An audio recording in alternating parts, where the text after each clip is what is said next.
요즘 어르신들 사이에서 단돈 500원짜리 오일만 먹었더니 근육이 짱짱해지고 혈관이 튼튼해졌다는 말이 돌곤 합니다. 그런데 여기서 말하는 오일이 기름이 아니라 오이를 잘못 들은 이야기일 때가 많습니다. 오이는 오이냉국이나 오이무침, 오이피클처럼 늘 밥상에 올라오는 흔한 채소라서 그게 뭐가 대단하냐 하고 넘기기 쉬운데요. 오이는 몸속 수분과 전해질 균형을 잡아주고 짠 음식에 지친 혈관을 편안하게 만들어주는데 도움이 되는 식재료입니다. 다만 어떤 조합으로 먹느냐에 따라 속이 편해질 수도 있고 반대로 불편해질 수도 있으니 오늘은 오이를 드실 때 기대할 수 있는 대표적인 도움과 함께 먹으면 좋은 궁합, 그리고 피하는 게 안전한 상극 조합까지 차근차근 정리해 드리겠습니다. 먼저 오이가 도움될 수 있는 첫 번째 포인트는 혈압 관리입니다. 오이는 칼륨이 들어있어 몸속 나트륨이 과하게 쌓이지 않도록 균형을 맞추는 데 도움을 줄 수 있습니다.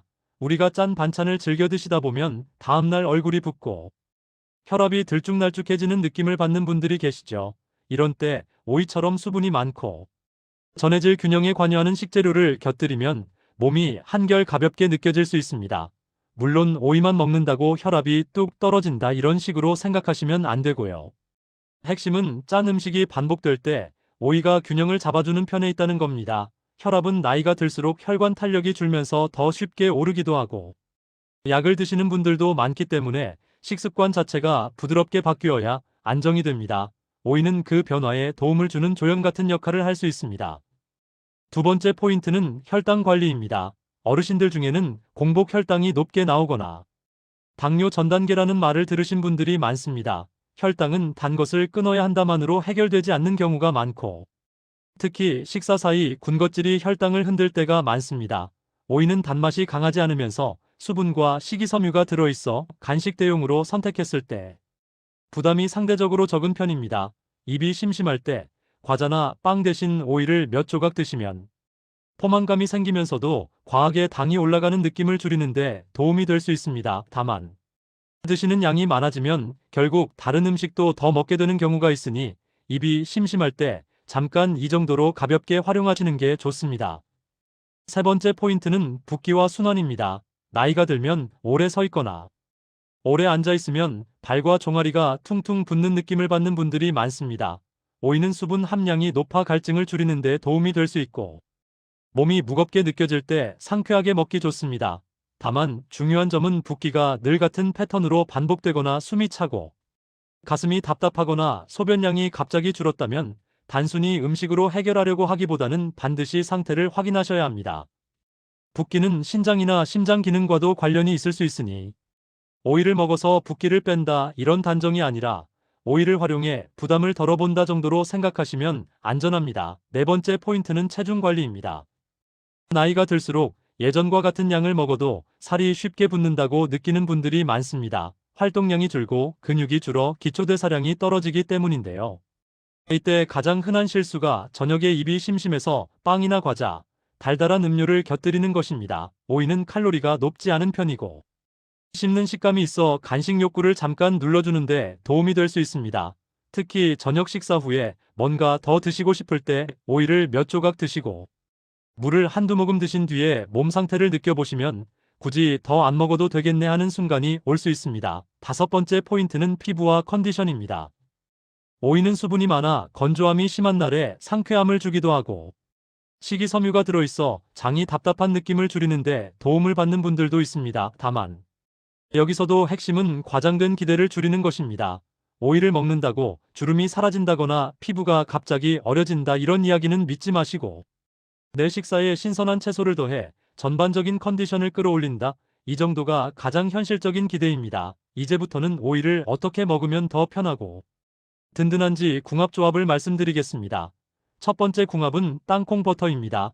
오이에 땅콩 버터요 하고 의아하실 수 있는데요. 핵심은 오이의 가벼움과 땅콩 버터의 단백질과 지방이 만나 간식의 균형이 좋아진다는 점입니다. 어르신들 중에는 간식을 드실 때 떡이나 빵처럼 탄수화물만 드시는 경우가 많은데 그러면 금방 배가 고파지고 혈당도 흔들릴 수 있습니다. 이때 오이 몇 조각에 무가당에 가까운 땅콩 버터를 아주 소량만 찍어 드시면 씹는 맛이 있고 포만감도 올라가며 단백질을 조금 보충하는 효과도 기대할 수 있습니다. 특히 근육량이 줄어드는 시기에는 매 끼니에 단백질을 아주 조금이라도 챙기는 게 도움이 되는데 간식에서조차 단백질이 비는 분들이 많습니다. 그러니 땅콩 버터는 많이가 아니라 조금이 핵심입니다. 짠맛과 단맛이 강한 제품보다는 당이 덜 들어간 제품을 고르고 한 번에 너무 많이 드시지 마세요. 두 번째 궁합은 사과입니다. 사과는 장이 답답한 분들이 선호하는 과일인데 오이와 함께 드시면 수분과 섬유소가 더해져 속이 편해지는 느낌을 받는 분들이 있습니다. 특히 아침에 속이 더부룩하고 화장실이 불편한 분들이라면 사과와 오이를 잘게 썰어 요거트에 섞거나 그대로 곁들여 드시는 방법이 부담이 덜할 수 있습니다. 다만 당이 걱정되는 분들은 사과 양을 너무 크게 잡지 말고 오이를 더 많이 두는 방식으로 균형을 맞추는 게 좋습니다. 그리고 과일은 공복에 단독으로 많이 드시면 속이 예민한 분들은 쓰리거나 불편할 수 있으니 견과류나 단백질, 식품과 함께 소량으로 드시는 쪽이 안전합니다. 세 번째 궁합은 토마토입니다. 오이와 토마토는 샐러드에서 자주 만나는 조합인데 둘 다 신선한 채소라서 식탁의 기름진 느낌을 줄여주고 상쾌함을 줍니다. 토마토는 익혀 먹으면 흡수가 더 잘 되는 성분이 있다는 이야기를 들어보셨을 텐데 실제로 살짝 익힌 토마토를 곁들이면 식감도 부드럽고 속이 약한 분들께 더 편할 때가 있습니다. 오이는 생으로 드시는 경우가 많으니 토마토는 생으로 또는 살짝 익혀서 곁들이되 소금을 많이 치는 습관만 줄이시면 좋습니다. 여기까지가 같이 먹으면 든든해지는 오이의 궁합조합입니다. 그런데 오이는 어떤 것과도 다 잘 어울린다고 생각하기 쉬운 채소라서 의외로 피해야 할 조합이 있습니다. 중요한 건 모든 분께 똑같이 위험하다는 뜻이 아니라 특히 특정 상태의 어르신들께는 불편하거나 부담이 될 수 있다는 점입니다. 첫 번째로 많이들 놀라시는 조합이 오이와 당근입니다. 샐러드에 늘 함께 넣는 조합이죠.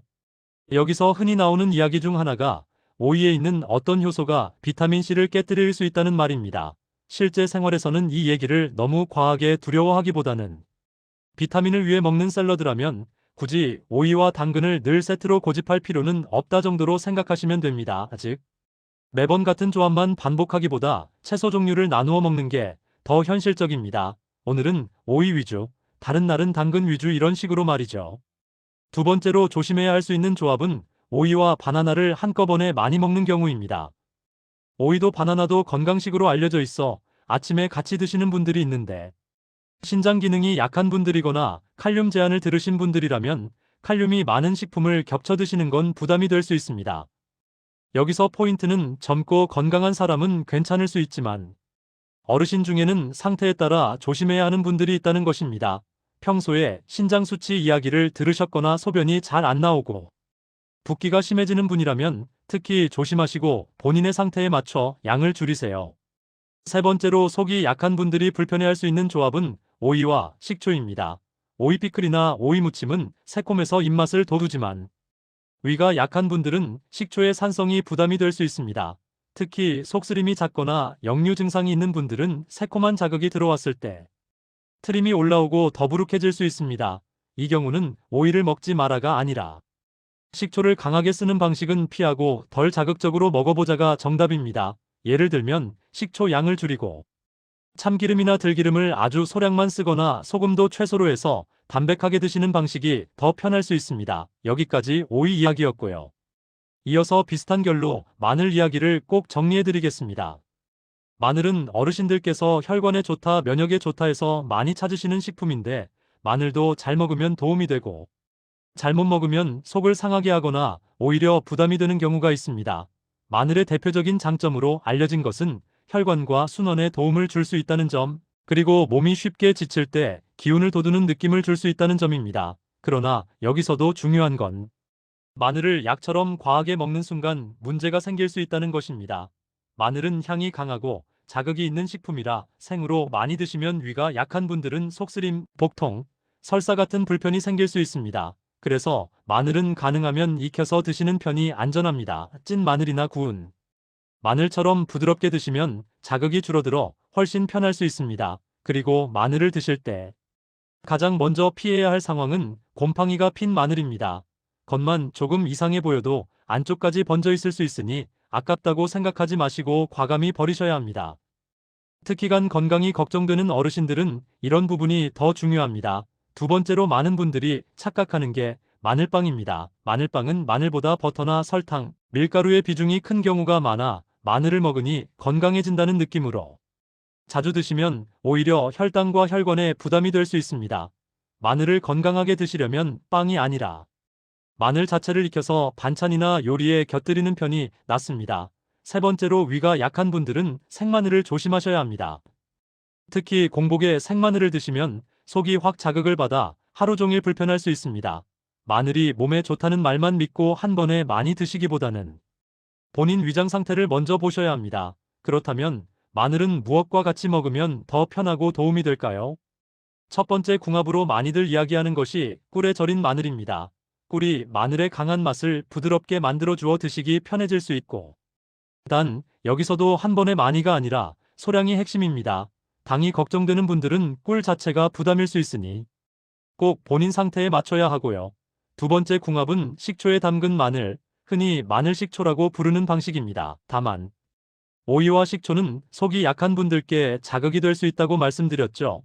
마늘 식초도 마찬가지로 위가 약한 분들은 더부룩할 수 있으니 공복에 바로 드시기보다는 물에 희석하거나 식사 중에 아주 소량으로 시작하는 편이 안전합니다. 세 번째 궁합은 생강입니다.